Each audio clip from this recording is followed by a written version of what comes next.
Ang susunod na programa ay rated PG. Ito ay nangangailangan ng patnubay at gabay ng magulang para sa mga batang manonood.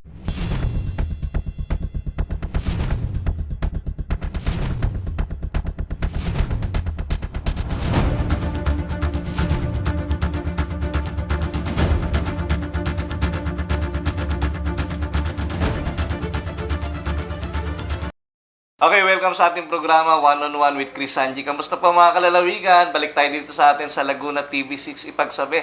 Dito pa rin sa ating community channel, your friendly community channel. Dito pa rin sa atin sa lalawigan ng Laguna. At ngayong araw na to, mapalad ako, no? Ang sarap pumunta sa bayan na to. Bayan po na Nagcarlan. At syempre, pag sinabing bayan na Nagcarlan, bibisitahin natin ang ina ng kanilang bayan, si Mayora Odi Arcasetas. Ma'am, welcome po sa ating programa. Kamusta po kayo? Isang magandang umaga po muna sa inyong lahat, Sir Chris, Sanji, sa mga kasamahan at sa lahat ng Lagunense. Magandang umaga po. Kamusta po ang bayan na Nagcarlan sa kabila ng mga pandemyang ito? Sa ngayon po, Sir Chris, ay maayos naman po ang ating mga mamamayan, ang lahat na nagkarlangin po. At kahit tayo may dinadaan ng pandemya, itong COVID-19 ay napaka-cooperative po ng lahat. Kumbaga po, tuloy-tuloy ang buhay natin kahit tayo ay may COVID. Naalala ko noon na nung nagsisimula, nung magkaroon tayo ng isang una-unahang COVID situation sa atin sa lalawigan. Ako, alalang-ala si Mayora. Naalala ko, may hinabol pa siyang datos na, hindi yan sa amin, hindi yan sa Nagcarlan. Sa kabilang bayan niya, na ganun siya kasinsero dun sa pagbabantay sa kanyang mga kababayan sa Nagcarlan. Ma'am, kamusta? Ano ang ginawa natin nung panahon ng pandemya? Konting kwentuhan lang.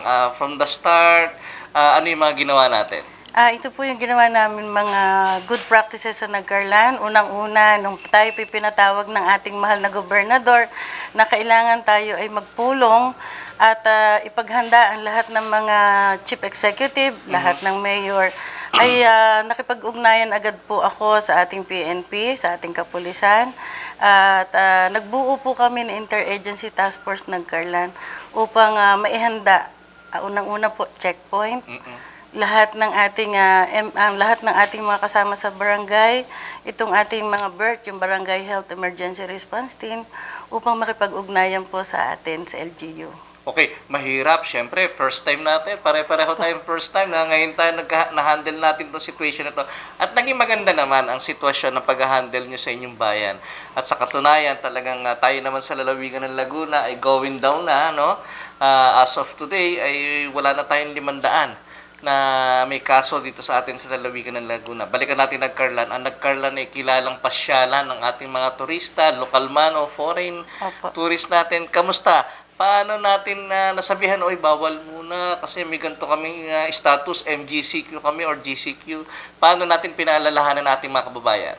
Una, Sir Chris, nung una po ay nung tayo ay quarantine, syempre susundin po natin ang utos sa atin sa taas, sa IATF National, gayon din po sa gabay ng ating mahal na gobernador. Nung una po tayo quarantine, so lahat po ng ating mga enterprise, yung mga resort, yung ating lahat ng mga pinagkikitaan, lalo na po yung pupuntahan ng ating mga turista ay totally lockdown po muna. Ngayon nung po tayo dumating na sa MGCQ na tayo, ang buong Laguna, ay pinulong ko po ang ating tourism officer. Pinatawag din ko po ang lahat na may-ari ng mga resort upang maipatupad po dito yung ating mga health protocols kasi kailangan po na mamuhay tayo ng new normal. Kailangan na isabay natin ang ating pangkabuhayan. Ang livelihood ay maipagpatuloy sa kabila po ng pandemic. Siyempre, agricultural area tayo, Mayora. At siyempre, ang kababayan natin, sabi nga, isa ito sa food basket ng ating lalawigan, itong bayan na Nagcarlan. Kamusta, ma'am, ang bilihan ng mga karne dito sa inyong bayan? Ayan, usapang karne. Sa ngayon po ay sir, mataas po ang karne at wala pong price control ngayon. Hindi po namin maipatupad ang price control po ng pork, ng baboy kasi po ay kulang sa supply. Sa dahilan po bukod po sa COVID ay tinamaan pa rin po ang ating bayan ng ASF, yung African Swine Fever. At least nabantayan natin, at least Kaya nakita po natin na, oy, hindi pwedeng ilabas yan, hindi pwedeng itinda yan kasi may sakit yan, pero at least nababantayan. Yun ang important Ang importante sa bayan ay nakikita natin lahat ng aspeto. 50-something barangay tayo, ma'am. 52 po, sir. 52 barangay. At bilang isang nanay sa panahon ng sitwasyon ngayon, paano mo hinandle yung pagtulong natin? Ayuda. Yan, sasabihin, ayuda natin sa ating mga barangay noong mga una-unang period pagpasok nitong ating COVID-19. Ayan, Sir Chris, nung pong unang 2 buwan, talaga hindi po muna namin itinodo ang pagbibigay ng ayuda. Kasi alam ko po, at saka alam din natin lahat na mahaba pa ang laban natin sa COVID. Kahit alam niyo na po, may mga basher or sabihin, bakit sa Nagcarlan, bakit 5 kilo binigay na bigas? Sa ibang bayan, kalahating sakong bigas. So yun po, bilang nanay at bilang namumuno sa bayan ng Nagcarlan, alam ko po na ito magtatagal. Kaya ang inano ko po, pinlano po namin sa IATF konti muna para tumagal ito hanggang December. Kasi siyempre konti lang din po naman ang ating pondo. Maliit ang budget. Anong class ba tayo? Second class po tayo ngayon, Second sir. class municipality. At yun nga, sabi ko nga sa inyo, ay alam nyo dito sa Nagcarlan, masasarap din yung paborita. Yung mga tinapay, yung mga square-square. Tsaka espasol, Sir Yung Chris. espasol, nako at yung mga tourist spot nga dito, pinagmamalaki natin dito yung ating underground cemetery. Alam ko, sarado rin yan. Noong November 1 din, nakita ko may barikada rin. Hindi rin pwedeng pumunta yung mga kamag-anak ng mga nakalibing yata doon. Isa sa puntahan yan. Pero pwede mag-picture kayo sa labas. Kung mapadaan kayo, hanggang labas lang muna kayo, ma'am. Opo, ang lahat po ng turista ay amin pong pinapayagan, lalo po yung mga nagbabike na kailangan din po natin ngayon, Sir Chris, at even ang ating mahal na gobernador, yan ang ginagawa, nagbabike, pwede naman po magpa-picture doon sa labas. At sa ngayon po ay hindi naman po natin hinahayaan po munang pumasok sa loob dahil para maiwasan din po yung transmission ng COVID. So, siyempre, kailangan, importante yung pagbabantay natin. Dito nga sa munisipyo, talagang susunod ka sa protocol. Nakita ko yung protocol from do sa main door nila. Yung protocol, natitignan yung temperature natin. We see to it na naka-face shield tayo, naka-face mask tayo. At nakikita ko ay yung alcohol protocol. Yan, health protocols na ipinatutupad at mahigpit na ipinatutupad dito sa bayan po na Nagcarlan. Nakita ko po yan, kaya dapat susunod po tayo. Yan po ay para sa inyo. Alam natin, wala na yan. Hindi ganon. Ang importante dito, sumunod pa rin tayo. Alam natin, mahirap naka-face mask, mahirap naka-face shield. Si Mayora nga, syempre, ang hirap din kayo makipag-usap ng may nakasarang ganyan. Minsan, di mo makita kung nakangiti o nakasimangot ang iyong kausap. Opo. At least dapat susunod pa rin po tayo. Ma'am, kamusta naman ang mga pagawain mo dito sa inyong bayan? Dito po sa bayan ng Nagcarlan ay tuloy-tuloy po ang ating mga pagawain. At mapalad po ang Nagcarlan kasi po kahit sa panahon po ngayon ay tayo po ay binayaan ng ating national fund through Senator Bongo at ganun din po sa ating mahal na Pangulo. At ngayon po ipinagagawa po ang ating 3-story public market sa bayan ng Nagcarlan. At ngayon din po ay nagkaroon na rin ng pondo yung ating agri-farm tourism doon po sa landing point. Kasama na rin po yung ating farm to market road na pinagawa po natin sa ating bawat barangay dito sa bayan ng Nagcarlan. Kasi puno-promote po natin na maging maging major producer po ng gulay, ng mga karning baboy ang Nagcarlan. Kasi yan dito po nanggagaling at napatunayan po nitong pandemic na lahat po ng biyahero ng gulay ay nakapagbigay po ng gulay at pagkain sa Karatig Bayan po, sa buong Laguna po. Nakita ko naman yun at naramdaman natin yung care din ng mga taga Nagcarlan. Alam nyo, itong bayan na to, isa sa pinapasyalan dito, yung Anakalang Festival. Tuwing kailan nga, ma'am, pinagdiriwang yung Anakalang natin? Ang Anakalang Festival po ay pinagdiriwang tuwing Abril po ng taon. Subalit dito po nagkaroon ng pandemic, wala po tayong ginawa noon, pero tayo po ay nag-create ng isang pink kasiyahan tuwing buwan po ng Disyembre. Na dito po ay tinatampok din natin dito sa baba sa munisipyo. Since ito lang po yung common na pwede natin pagdausan ng mga programa at maitampok dito yung ating mga local foods at mapakita din po na tayo ay may mga produktong pwedeng dayuhin. Ang tawag po natin dito ay pink kasiyahan. Pink kasiyahan. Kaya pala naka-pink si ma'am. pag-usapan naman natin yung ating edukasyon, ma'am. Paano naging partnership nyo sa ating mga taga-DepEd, sa mga public schools? Makwento ko lang kami, mga grupo namin, umiikot kami dito sa mga barabarangay dito, mga school nila dito, public school. Namigay kami ng mga A4, no, yung mga typewriting para magamit ng mga taga-DepEd sa kanilang modular. Ma'am, kayo, paano po natin sinuportahan yung ating mga school po natin dito sa inyong bayan? Opo. Ang una pong ginawa ng inyong abang lingkod ay kinausap ko po muna si Ma'am Rhea, yung pong ating district supervisor. Gayon din po yung school board. At since ang pag-aaral po, ang edukasyon din po dito sa ating bayan na Nagcarlan ay hindi po yung formal education na nasa mga eskwelahan, pinatawag ko po sila upang yung mga pondong natitira po ay bigla po namin o agaran po namin inirealign ito sa pagbili ng mga computer at saka mga printer upang makipagtulungan din po doon ang ating mga barangay official sa pagde-deliver po ng module, sir. Yun, at sabi ko nga, kasi hindi masyadong stable din ang mga internet connection sa area natin. Opo, opo. Pero dahil nandito na kami, nandiyan na rin ang Royal Cable.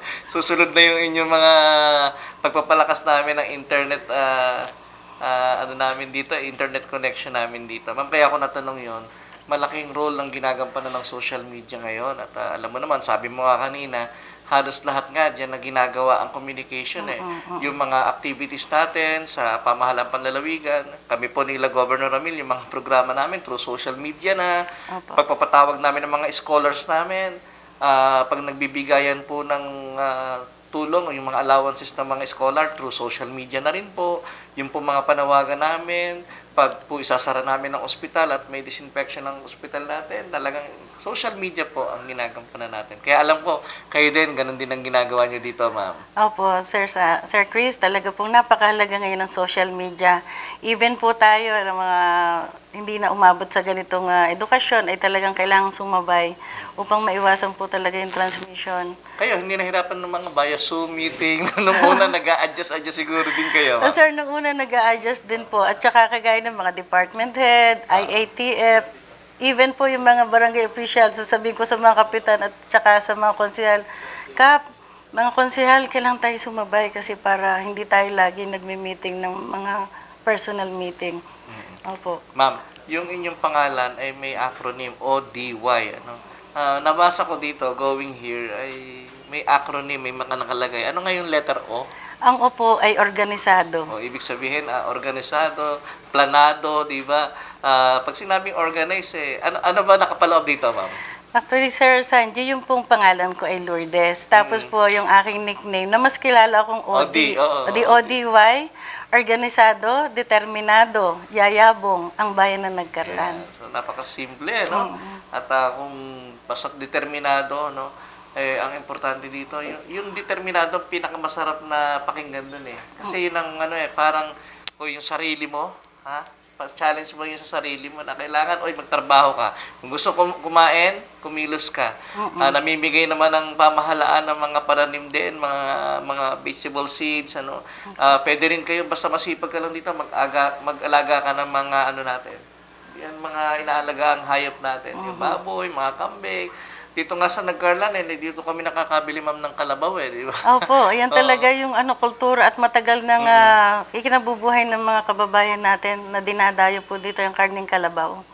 Yan po ay, kumbaga, hindi po naman siya ipinagbabawal at yan po ay grass-fed, napakaganda po niya, natural food yung kalabaw at yan po ay tampok na talaga sa Nagcarlan. Kilalang kilala po yan dito sa aming bayan. Ang dami naming kwentuhan ni Mayora. Pero marami pa kaming susunod kasi ito'y primer lang natin sa one-on-one with Chris Sanji. Una po namin pinuntahan itong bayan na Nagcarlan.